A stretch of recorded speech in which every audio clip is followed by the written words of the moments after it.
Being Odisha YouTube ଚ୍ୟାନେଲକୁ ଆପଣଙ୍କୁ ସ୍ୱାଗତ ଜଣାଉଛି। ଆପଣ ନିଜ ଲକ୍ଷ୍ୟରେ ଯଦି ସଫଳତା ଚାହୁଁଛ ତାହେଲେ ଆପଣ ନିଜ ଲକ୍ଷ୍ୟ ପ୍ରତି ଏକାଗ୍ରତା ଓ ନିଷ୍ଠାବାନ ହେବାକୁ ହେବ। ତାହେଲେ ଯାଇ ଆପଣ ସଫଳତା ପାଇପାରିବେ।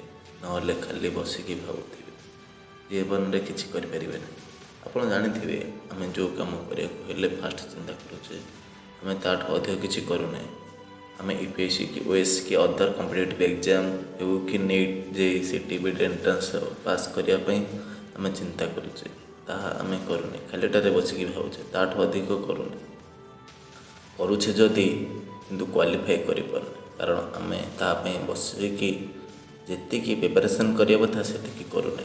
ଖାଲି ଭାବୁଛେ କମ୍ପିଟେଟିଭ୍ ଏକ୍ଜାମ୍ ଦେବା, ଗଭର୍ଣ୍ଣମେଣ୍ଟ ଜବ୍ କରିବା, କିନ୍ତୁ କେବେ ହେଲେ ହୋଇପାରିବା ନାହିଁ। କାରଣ କମ୍ପିଟେଟିଭ୍ ହେଉ କି ଅନ୍ୟ କୌଣସି ଏଣ୍ଟ୍ରାନ୍ସ ହେଉ ତାକୁ କ୍ଲିୟର୍ କରିବାକୁ ହେଲେ ଡେଲି ଘଣ୍ଟା ପଢ଼ିବାକୁ ହେବ।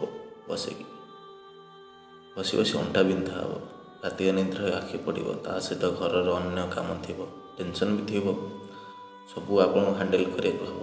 ଏତେ ସହଜ ତ ଗଭର୍ଣ୍ଣମେଣ୍ଟ ଚାକିରି ହେବନି ନା, ତା ପାଇଁ ଏକାଗ୍ରତା ଓ କଠିନ ପରିଶ୍ରମ ଦରକାର।